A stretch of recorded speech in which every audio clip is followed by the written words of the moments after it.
Presented by McDonald's of Glasgow, it's time for the Brown Sports Bag from the heart of the Barrens, a weekly local sports machine. Alongside John Butler, here's your host, James Brown. Well, John, we're back again this week to talk a little bit about some state softball tournament, some state baseball tournament, well, more the regional baseball tournament than the state for us. We're going to cover a little bit of state track meet stuff that our local athletes competed in over the weekend. Talk a little bit about the College World Series, the College Softball World Series. We got a whole bunch of stuff on our plate, John. Let's go. All right. Well, let's start off with the state softball tournament. And when I say state softball tournament, we're really going to start with the regional tournament that wrapped up last week. Instead of being played on Sunday because of weather, it was played on Monday.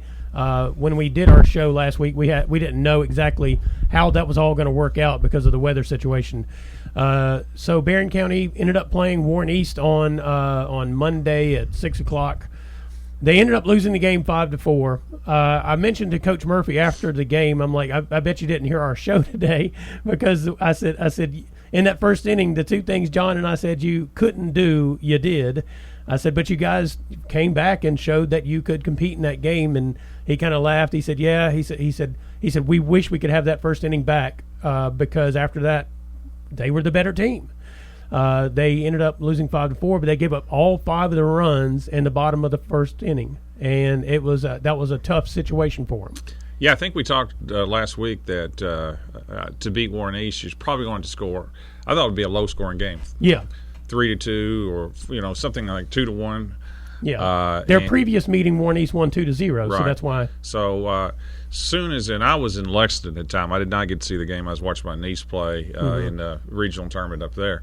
So, but as soon as I kept up with it, but as soon as I saw we was down 5-0 in the first, I knew that was the nightmare start. Yes. You can't, that's just it's so hard to come back against a good team, especially against a good team that you have not beaten for a long time. Right. Psychologically, that's just extremely difficult, and did not play a clean first inning. I mean, Warren East did put pressure and did hit, but we also made some mistakes. But the interesting thing about the mistakes was that they were credited with no errors. Barren was. Right. They weren't mistakes in the sense that they bobbled the ball or whatever, but there were a couple of plays, hits, that they just didn't get the out at first, and that allowed the base runners on, and that kind of set the tone and put Barren, I guess, in a mental hole to start with, and it took them a while just to get over that. True, and the encouraging part was that instead of laying down and being run ruled, they battled back. Yeah, I was really worried about how that was going to go after that first inning. Same way. I mean, I just instantly thought down 5-0 to them. Now, 5-0 to another team, you could, a little bit more hopeful. Yeah. But I think this is where Coach Murphy's schedule helped. Right. Where he had challenged the team all year and played against some of the better teams in the state and had traveled and played all across the state. I think this is where that probably helped.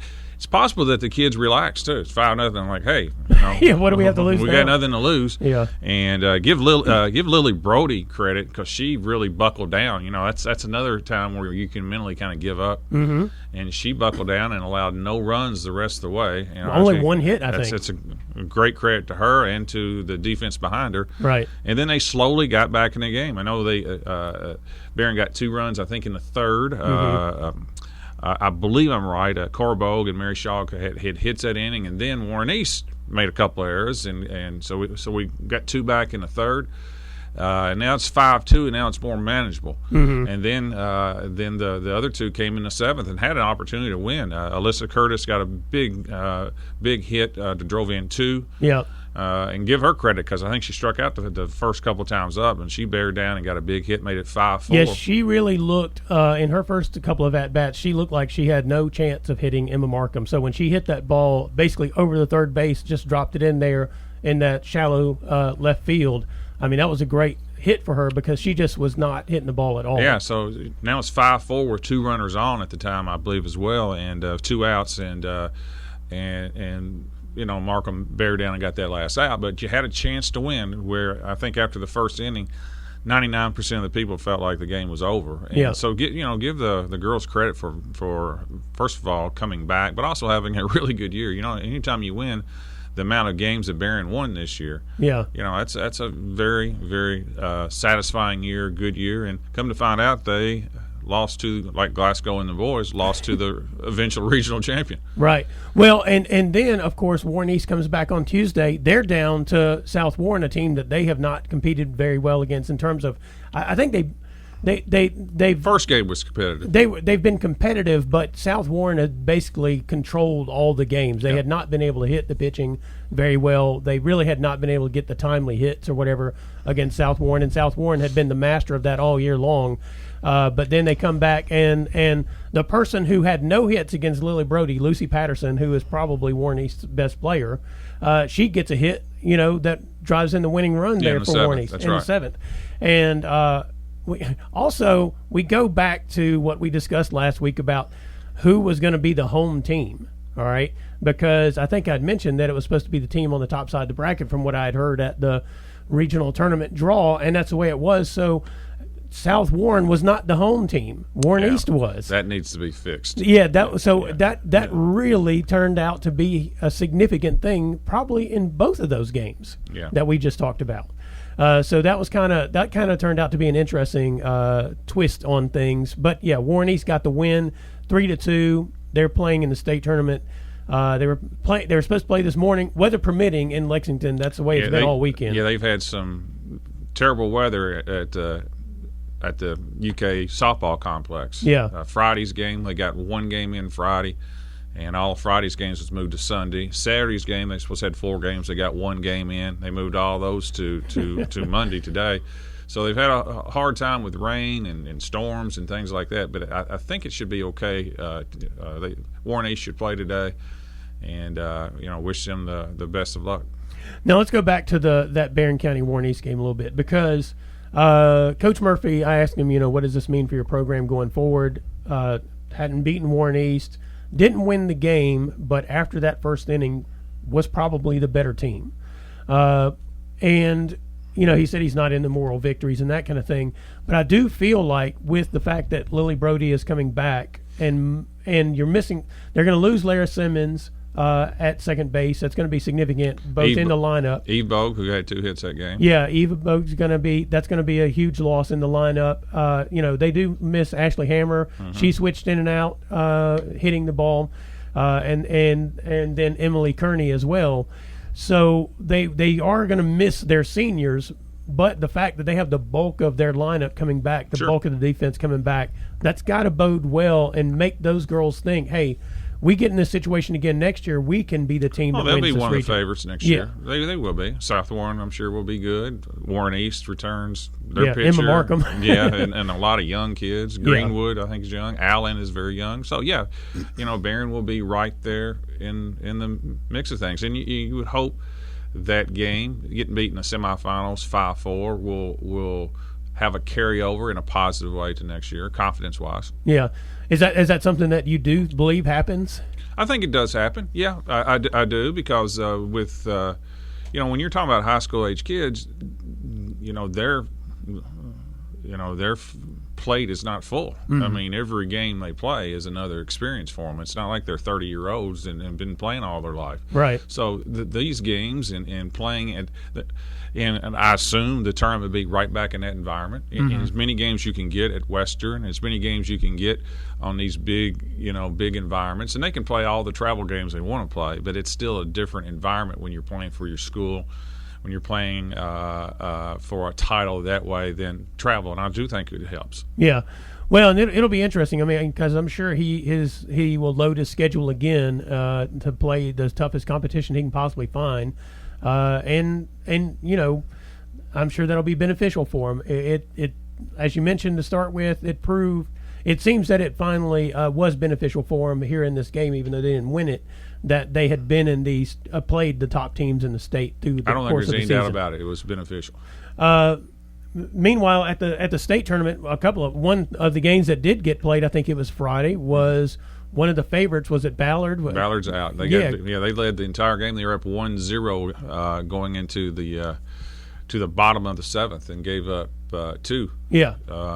Against Davies County. Now, listen, Davies County is no slouch. Right. I mean, they're both really good teams, but that was Ballard was probably the favorite now that South Warren's out.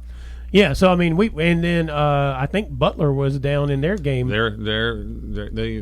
They had a suspended game and they were down 2-1. Yeah, and they're another favorite. Yeah, so I mean, the tournament kind of got flipped on its head in terms of who the projected winners were going to be. So maybe that opens the door for Warren East or someone to get to that final game. Warren East, Greene County's up there. You know, it's the smallest school up here, but they've had a good year. Yep. You know, also they changed that format for the softball tournament. Yeah, I like it. I do too. I never understood why they went and played the state tournament like you were playing in a travel ball tournament. I agree. No, I never liked it. It was more survival of the fittest. Cause yeah, for real. It used to be double elimination. And, like physically the fittest. Yeah, I mean, if you could get through the heat and everything. And you played in Owensboro, and it was about 100 degrees. You had you had umpires who had assistants, medical assistants, and it was just.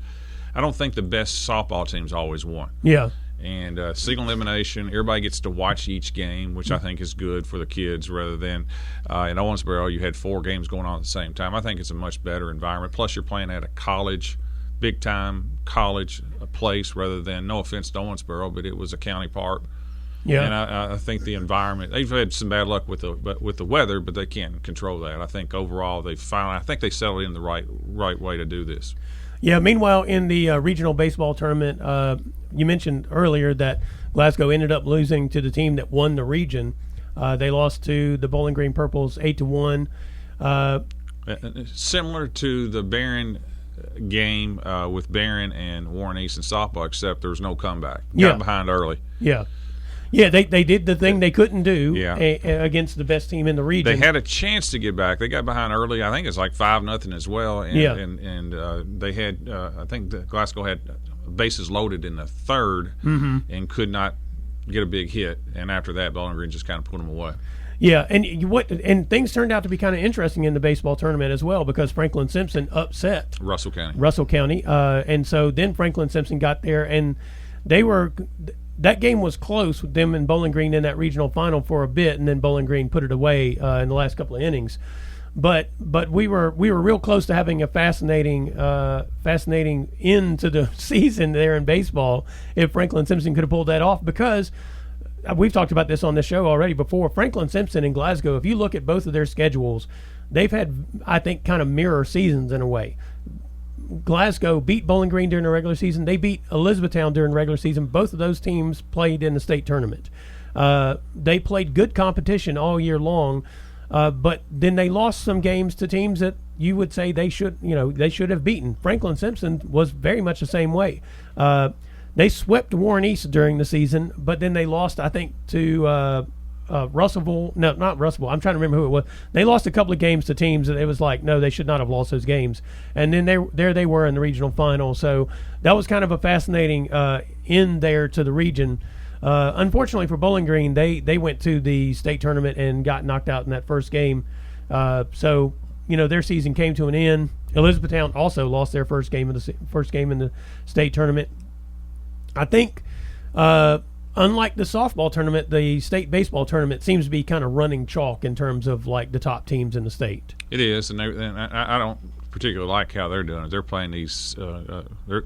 They're playing their first round sectional games at 4 different sites rather than bring them all to Lexington. Not a big fan of that. Yeah, they had 2 games at WKU. Yeah, 2 games at WKU, 2 games at E-Town. Mm-hmm. There's 2 games in Lexington, 2 games somewhere else. I'm not a big fan of that. Just bring them all to Lexington, let them play. I think it's fair to the kids. But getting back to the Glasgow, again, another good year. I mean, they won the district, knocked off a lot of good teams, and I think they really played their best baseball at the end of the year. Good win against Logan in the first round of the region.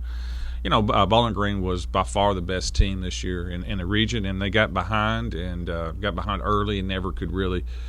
They faced Bowling Green's arguably their best pitcher, at least their second best Eli pitcher. Burwash. Yeah, he's tough, and Glasgow did hit him, and it's not like he struck out 18 Glasgow kids. They did hit Jackson Poland. I know had a couple of hits, but just a tough matchup for him, and didn't get the win, but had a good year. Yeah.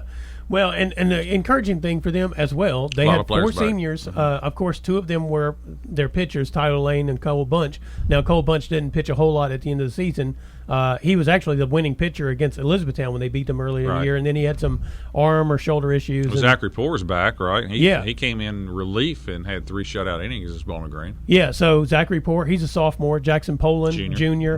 Their third baseman, Ashton Serwinski, after he overcame his hand injury that he suffered while playing basketball, started at third base, got hot. John Carter Myers. Yep, John Carter Myers. Those guys are all juniors. Hayden, yep. Cameron Hayden, he's a junior as well, I believe. So, and then they've got a slew of freshmen that they pitched through the season. Easton Jesse, who played quite a bit, either playing at shortstop, playing or base running, or I'm pretty sure he's a pitcher as well at the JV level. They've got a slew of guys coming back. Well, the thing about it, they with Glasgow, they've proven they can hit. Yeah. And their hitters, for the most part, will be back. Yeah. Most of their better hitters. So it all depend on, do they have enough pitching, where their pitching improve. Yeah. And, they should have an uninterrupted summer. I don't know how many of their guys play summer ball. I assume there's some. Mm-hmm. But, they should have this season, non-COVID season, you would hope, where, just like some of the Barren kids, that they'd get stronger. Guys do get stronger as they go through high school physically. Yeah. And, I hope they get some experience. One guy that they will end up missing turns out to be Hunter Scott. Yeah, he had a really good year. He really did. He's 9-hole hitter, ended up playing second base. At the start of the season, they played him everywhere, just trying to, I think, figure out where to fit him in. Known more for his football, obviously. Mm-hmm. But, yeah, he caught fire as their 9-hole hitter at the end of the season. And that's part of, I think, what propelled them offensively. A lot of times, teams got down to him at the end of that lineup, and he was almost like a leadoff hitter, and that doesn't always work out that way. I'm sure a lot of coaches would like for it to, but yeah, he was on fire at the end of the year and played good. Had a good season there at second base. They will miss him along, with the other guys that they actually. I take that back. Hunter Scott may not be a senior; he may be a junior. Well, I don't have my roster with me, but I'm thinking he could be a junior too. He is a junior. Okay. So they won't miss him at all. He's back in football too. Yes, right? Yeah. That is correct. It just struck me as I was doing that. I'm like, wait a minute, he went into the senior interviews, and I did. Okay. Well, good for them. Never mind. All that, erase what I just said and say Hunter Scott, if he comes back and plays the way he did this past season that they just wrapped up, they're in good shape overall in their lineup all through. There you go. There you go. All right, it's a Brown Sports Bag brought to you by McDonald's Glasgow. We'll be back in just a minute. Presented by McDonald's of Glasgow, it's back to the studio with James and John, the Brown Sports Bag.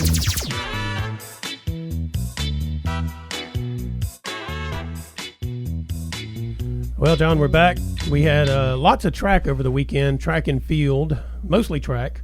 For the Class 2A state track meet was Friday in Lexington. The Class 3A state track meet was Saturday. We'll start off with the 2A. Glasgow had quite a few runners, competitors, I guess, in the state meet. Caroline Murphy had a great day for her. She's just a sophomore. Well, she's a junior, rising junior. Is that what they say? Anyway, so she finished second in the high jump with the same height that she finished second in the region with. The person she lost to was Warren Central's jumper, and then she was third in the 100-meter hurdles, and then she was in, I think, fifth in the 300-meter hurdles. And so she had a good day overall. She also ran on the 4x100 relay team for Glasgow. And then, everybody who went there had a top 10 finish. Jay Long was an individual in the long jump, and he finished 11th in that, but he was on two of the top 5 relay teams for Glasgow. So it was just it was a solid day for them all around. They don't get a whole lot of team points because they don't have a whole lot of athletes there, so their team score is down in the bottom half of the outcomes. But the folks who show up there for Glasgow did well, John. Yeah, it's a neat event. Again, they had to battle through delays as well. Yeah. Friday's AA and Saturday's AAA, they had stoppages, rain here, there, whatever. And plus, when it wasn't raining, it was hot. Yes. Very hot, actually. So it really heated up. But, yeah, it's a really good showing. I think Caroline Murphy, who was second in the high jump, I think she jumped 5.2. I believe that's right. Yeah. And it's an interesting combination, second and high jump, but also but it takes speed to jump. with the high jump, there is that run up. There is some speed to that. Yeah. And then she converted that into the hurdles. That's an interesting combination. Yeah. And the relays are always fun. The Glasgow girls was third in the 4x100. That's the fastest of the relays. And the guys, I think, were fourth in the 4x200. I know they were fourth in that one. Yeah. So that's congratulations. What's also interesting about the relay part of things, or actually even Glasgow in general, I think every one of their individuals and each one of their relay teams had a better time than they had at their region. But that also kind of tells you how strong that 2A state was this year. I mean, there were some with Paducah Tillman and I think and John Harden, which they ran against in their region, and a couple of others. I mean, there was some stout competition. Well, I think part of it too is the competitiveness. When you get around faster, stronger people, then you tend to run your best as well. Yeah. You're not going to get a better track in the country than the one they run into. So that's the weather was hot, but that's not bad for shorter races. No. It affects you when you're running longer. Sometimes when you feel like your lungs have burst into flames at some point. But for those sprints and jumps and things like that, it's kind of ideal. Yeah, back to the 4x100 relay. We mentioned that Caroline Murphy was on there. She ran that with Kiara Green, Micaiah Fogel, and Mariona Bradley, and they were in the top 5 there. I think, what'd you say, 4th? I think it was. They were third. Third in that one, and then on the boys' side, Jamari Mack, who also ran in the 100-meter dash. And then he and Carter McKeever, Rico Crowder, and Jay Long, they ran on both of those 4x100 and the 4x200 and finished in the top 5 in both of those. So, it was a good day for them all the way around for the folks who were able to get there and compete. And then on Saturday, Barren had, I think, 5 folks who made it to the state meet, 3 who were automatic qualifiers at their region, and then 2 more who were in the top whatever got qualifying times. Yeah, qualifying times after that. But primarily what we had was the distance runners, Gracie Reed, Chesney McPherson. Chesney she ran in 2 events up there, the 1600 and 3200, and finished 7th in the 16. And she was 7th in the mile, which is the 1600. It's yeah, and then mile. She ran 5:23. That's pretty. That's yeah. I can't run 5:23 anymore. No, well, and I don't know. I think it's Sierra McShay. I'm not even sure what school she's at. Her times in that mile and that 2 mile. She broke 5. Yes, were crazy good. Yes, she was close. There were some records that were broke up there. Yeah, right. And then Gracie Reed, she finished 8th in the 2 mile, the 3200, I think it was. Right. They both medaled. Yeah, they both medaled. So good days for both of them. I was going to mention Jamarcus Miley. He had his worst day, which was a shame for him at the state meet. I'm sure that was disappointing. I think that was his worst time of the season. If he had ran his regular time, he'd have been right around the top 5. Right. But he struggled a little bit. So that I'm like I said, I'm sure that was very disappointing for him. But yeah, overall, everybody went up there and did pretty well for us there at the state track meets. It's very, very competitive, to say the least. It's a fun event. If you've never watched it, it is neat to watch it. There was some, like I said, some outstanding times. Pulaski County had a girl that was, man, she was incredible. I think she won the 200-meter dash and some other events. And this girl from Marshall County broke a state record as well. Yeah. So they were put on a show. Did you see the one? I think it's Emma Lawrence from Garrett County. That was the single A or double A? That was the double A. Okay, no. So she did the triple jump and set a state record, but she doesn't have a home track. That's right. No, I thought that was the Marshall County kid. Was that Marshall? Yes, she transferred to Marshall because she did not have a home track. That's right. First year she ever had a track. Yeah. But her triple jump form is just fascinating. I can watch the video over and over because a lot of times you see the people, they get that first jump and it's like a big old kick, leap in the air to get as close to the pit as possible, and then you got your stutter step in the jump. She kind of it's like watching a stone skip across the water when she's doing her triple jump, and I had to watch it over and over because it was so fascinating. I mean, it's just pure speed and not a whole lot of leap.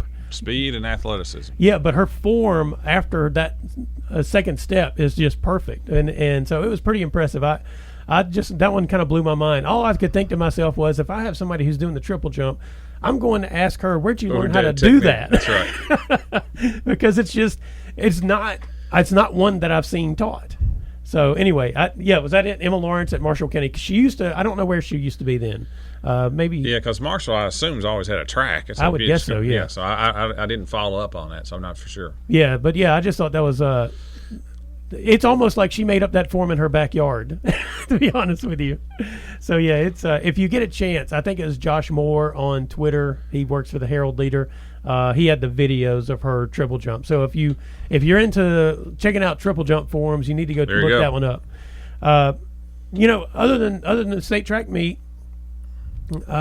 we are, well, other than the softball and baseball, we are done with this season. And it's amazing, to be honest with you. I was reflecting upon that, where we started and where we ended this year.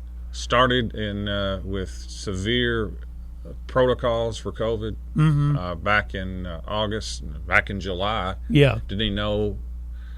Thought we was going to have a football season, not really for sure. Right. Finally got to play, had a ton of cancellations. Yep. But got through it. Basketball was delayed, pushed back. Got to play most of that season. Condensed, but extended that. Cancellations as well. And then once we got to the spring, once the vaccinations kind of got running, baseball and softball and track almost was, I hate to say it, normal. Yeah. Well, and I'm sure there will be a lot of Monday morning quarterbacking about the things that have happened over the past year, and some of them will be correct in terms of like how we should do things going forward, and if we ever deal with a situation like this again, and some of them will just not be correct because you just don't know what you don't know in these circumstances. And I just have to say, through the course of the year, the coaches, the administrators, especially the athletic directors, all the things they had to deal with, I think have done a fantastic job. I do too. I agree. Schools, I think they've earnestly done a good job. Yeah. It's easy. It's like second guessing a coach's decision after the game. Yeah. Well, I mean, it's easy to, once you see the results, it's easy to second guess.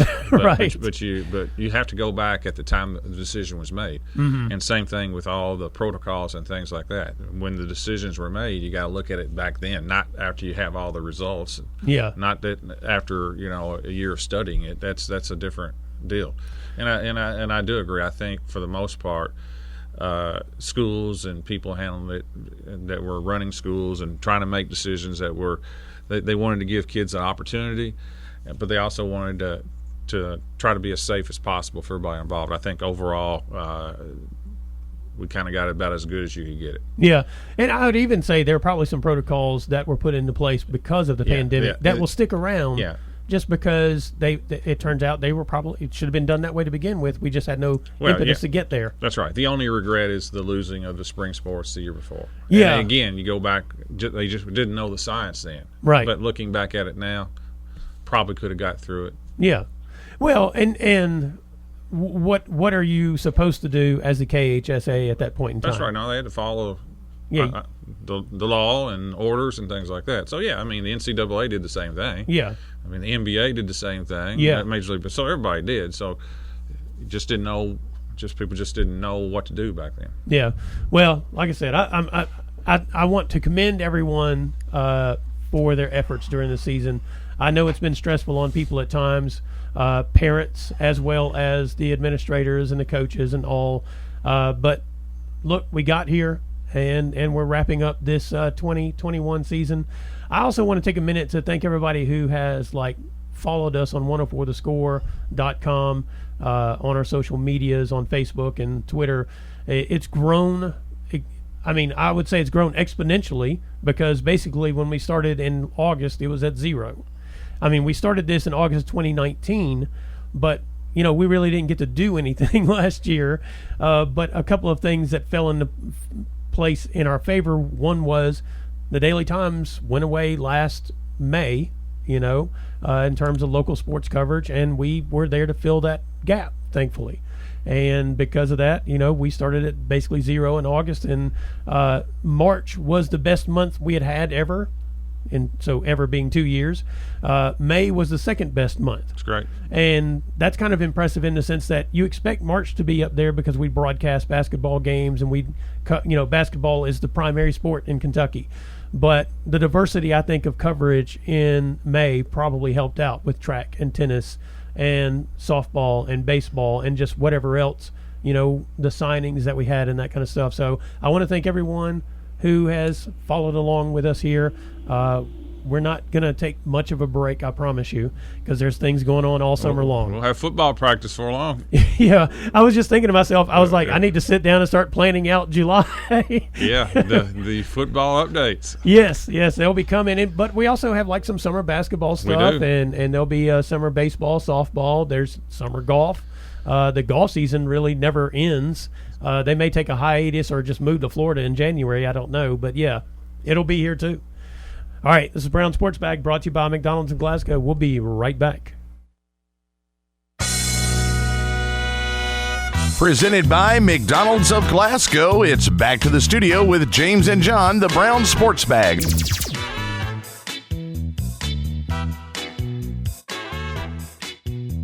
Well, John, the college softball World Series concluded.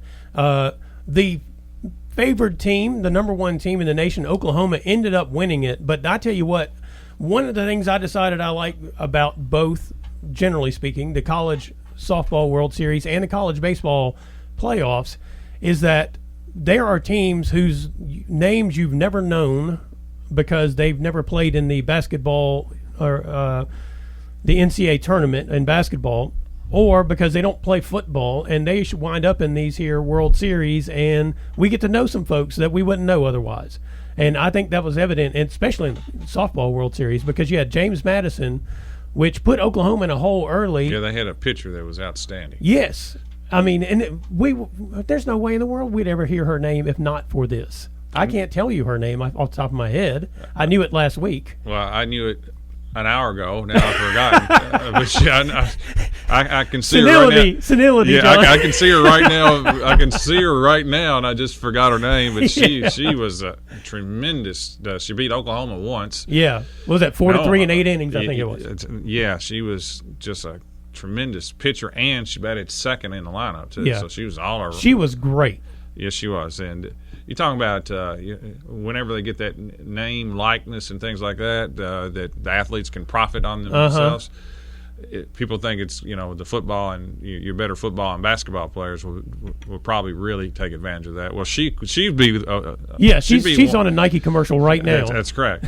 so yeah, she was. I think her Odyssey was her first name. Odyssey something. I believe that's right. Yeah. But anyway, she was great, and but the best team ended up winning. They did indeed. Yeah, Oklahoma was the best team. They set record after record after record for home runs. Mm-hmm. I mean, they had several kids in the lineup. They had one kid that had over 30 this year. Another one, a freshman, had like 29, 28, and all throughout the lineup. I mean, the home run was their game. Mm-hmm. And, they lost the first game of the tournament to James Madison, then came back through the losers bracket. Yep. And got to the finals against Florida State and lost the first game to Florida State, but the finals is 2 out of 3. Yeah. And came back and beat Florida State twice. And Florida State was a really good team.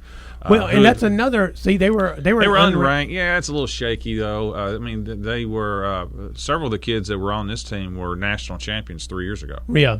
And they had some super seniors who had taken a year over. Mm-hmm. So Florida State was good. Yeah. Probably should have been ranked. So I don't know. I don't consider Florida State an underdog in any way in softball. I would say this though. I think in my mind, I thought we were going to see an Alabama-Oklahoma final. And so the part that surprised me, Florida State lost that first game and had to come all the way back through the losers bracket and beat Alabama twice. That's correct. And that's the part that kind of surprised me. No matter how good Florida State was, I really thought Alabama was going to get there. Alabama did not pitch their best pitcher the first game. They did not pitch Montana Fouts and lost 2-1. So or 2-0. So it's not like the pitcher pitched bad. Yeah. And then they had Montana saved, but she got shellacked. She gave up like 6 runs to Florida State. So, give Florida State credit. They did what they were supposed to, and And so, yeah, I think it was a little bit of a surprise that was not Alabama, but Florida State earned their way. Yeah.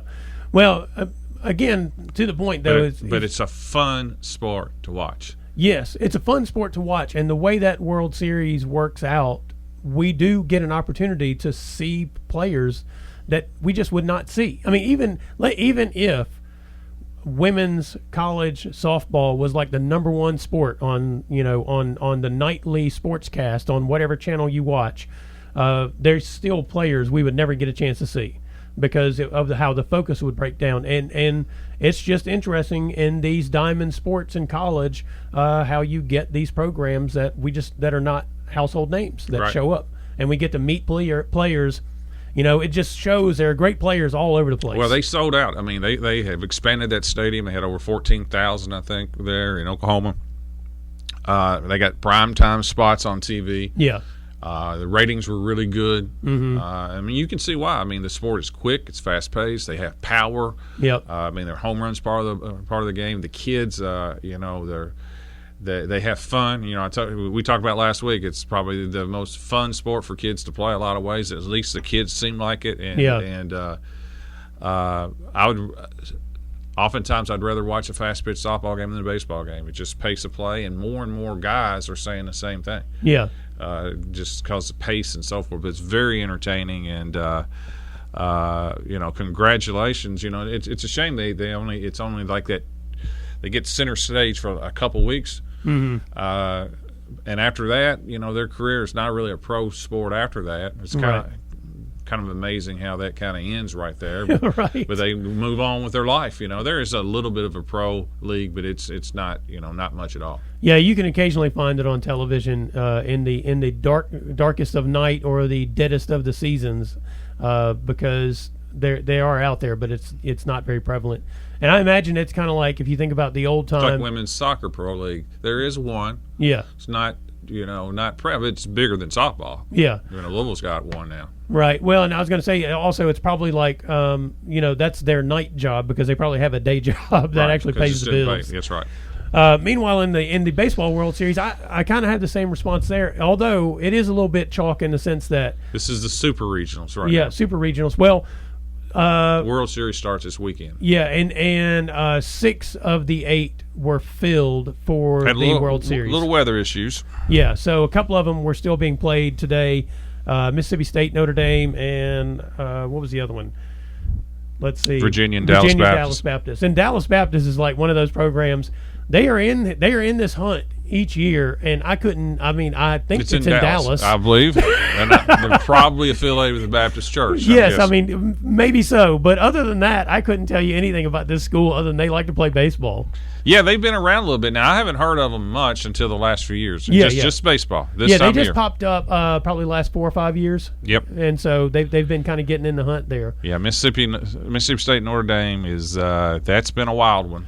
A lot of runs scored. A raucous, to say the least, atmosphere. Yeah, Duddy Noble down there, they get into their baseball. Now, I think they had more than 14,000 in attendance on Saturday, and from what I was reading, that was a super regional record. But yeah, they're serious about their baseball down there in Starkville. And you're right. I mean, I thought I was watching the game Saturday, and it looked like Notre Dame was just going to kill Mississippi State. Well, they jumped way ahead. Yeah, I mean they were up 6-1, I think, or 7-2. 7-2. Yeah, 7-2. The Mississippi State came back and won 8-7. And as I was watching that game, and this is the thing that struck me as I watched that game. The interesting thing about college baseball, and I guess it's because of the scholarship restrictions, is that your starting pitcher is usually on point. Once you get past that starting pitcher, things start getting a little bit interesting in college baseball. Well, as these tournaments go along, like this will be the third game of the series. Generally, you're going to score runs because you're not pitching your best. Your best pitchers have already pitched. Mm-hmm. You may have that third starter saved, but you're going to have to score. Yeah, just the way it goes. And in college baseball, your bullpen is essential. You have to have a strong bullpen because you're going to throw some innings. So That'll be on TV today. Should be a heck of a game. And there's been the biggest upset of the tournament is North Carolina State beating Arkansas. Arkansas is number one team in the nation. Yes, that's right. And NC State went there and beat them. Yep. And that's a big win for the ACC. Yeah, I mean, because otherwise it has been pretty much the way it should. Well, Vanderbilt beating East Carolina is no surprise. They got Yeah. two pitchers that will be drafted in the top 10. Yeah. So that's not a surprise. Arizona over Ole Miss. That was at Arizona. Mm-hmm. They crushed Ole Miss last night. Yeah. Crushed them like 15-1 or something. I see. Now look, I don't think Tennessee beating LSU traditionally would be an upset. Tennessee has not been known historically as a great baseball school. But they did have a home game, so they were the higher seed. But that's LSU is normally considered a better program. Yeah, but LSU has not been the LSU of old the last few years. They've been kind of they've been a good program, but they've not been that LSU program the last few years, I don't think. I was going to say, back to this Arizona beat Ole Miss thing. Ole Miss shouldn't have even been there. I'm just going to tell you this.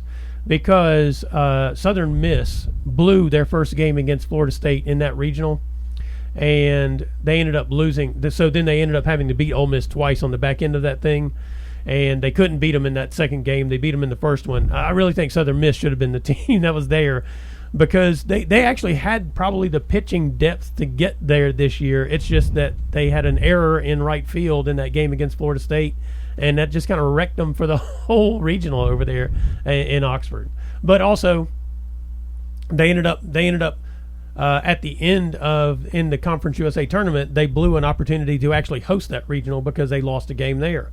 So maybe they shouldn't have been there after all. I take it back. Ole Miss deserved whatever they got from Arizona. You hate to say that. Yes.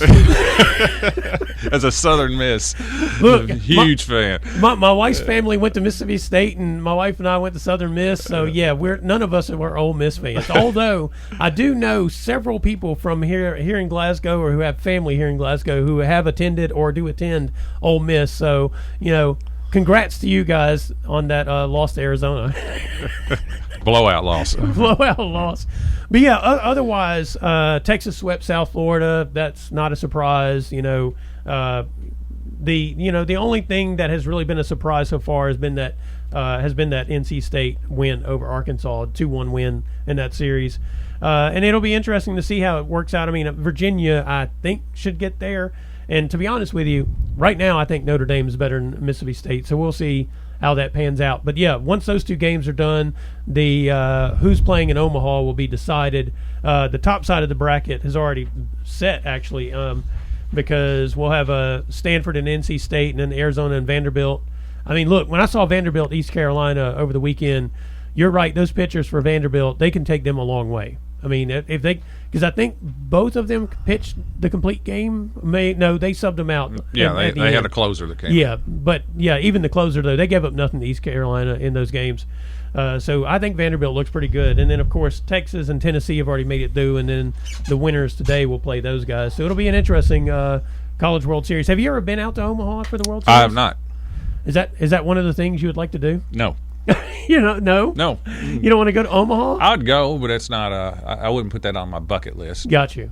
You'd rather go to Vegas for the NBA summer stuff? I do. I've been there. Yeah, I do there. I have. Yeah, you and John Tinsley like to. John really kind of hangs out there. That's his thing. He's worked it. Yeah. I mean, he works it. Yeah. Yeah. But I would go to the College World Series. I'd just be honest with you, the College Softball World Series almost intrigues me more. Yeah. Just the pace of the games and so forth. But I had an opportunity to go to the College World Series, but my team wasn't good enough to get there when I played. So there's that little problem. That's a little small problem. Yeah. All right. This is Brown Sports Bag, brought to you by McDonald's in Glasgow. We'll be right back.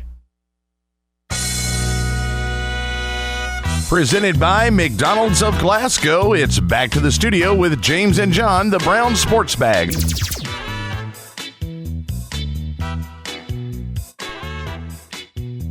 Well, John, there are apparently serious conversations about expanding the football playoffs from the 4 teams that we have now to 12. It looks like was the That's thing. a huge jump. Yes, it is, and it's kind of fascinating. I've seen a couple of different ideas. One of them would be like you would have 4 teams that would have a bye, and then you kind of have a play-in round. 5 through 8 get to host the home game, and 9 through 12 go to the 5 through 8. Now, here is one question I have about that, though.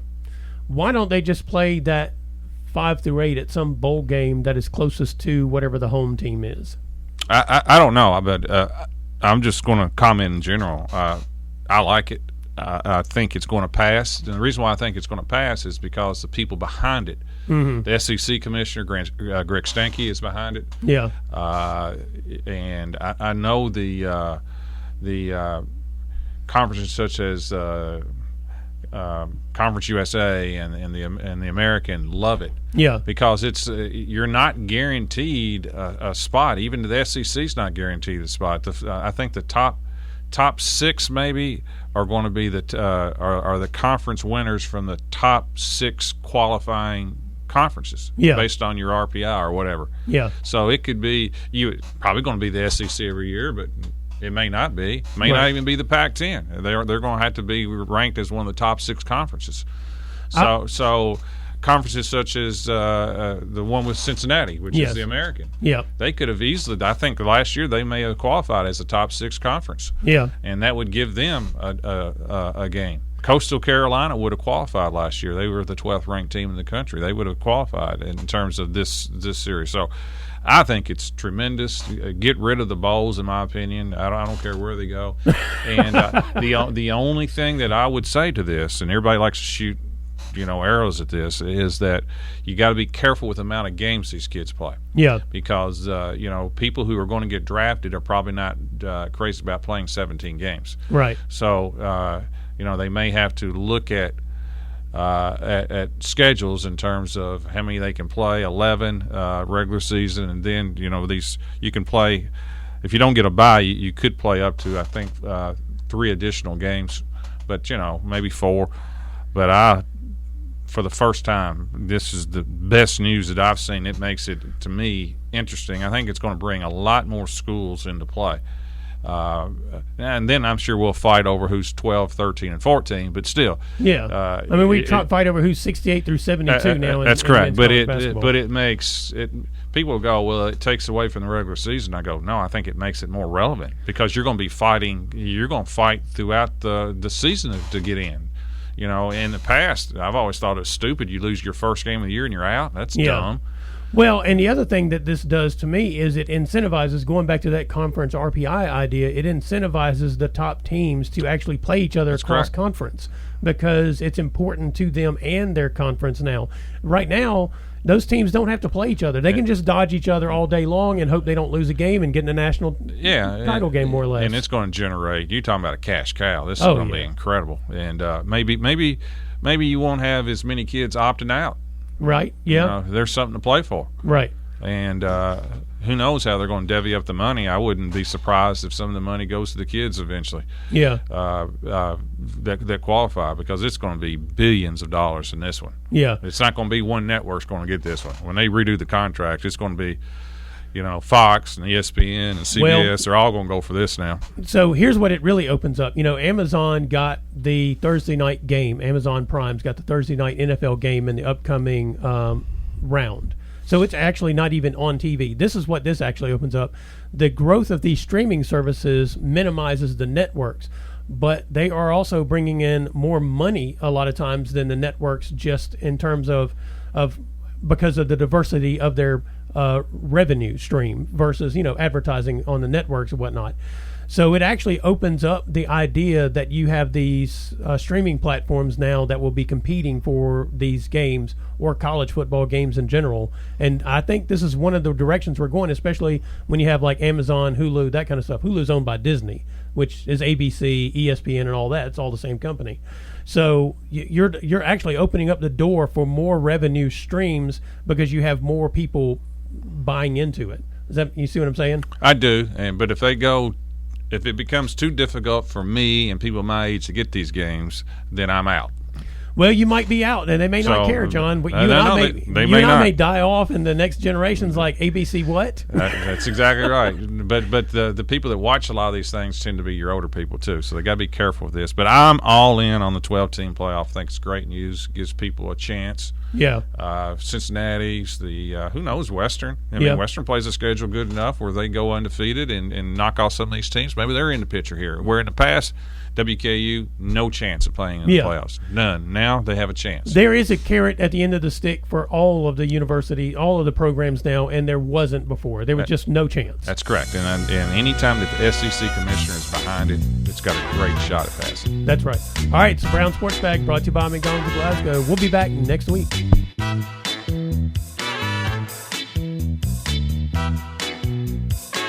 Thanks for listening, and be sure and join James and John once again next Monday at 4 for the Brown Sports Bag, a local weekly sports machine presented by McDonald's of Glasgow. Coming soon to your FM dial, this is Fox Sports Radio, WCDS Glasgow, AM 1230.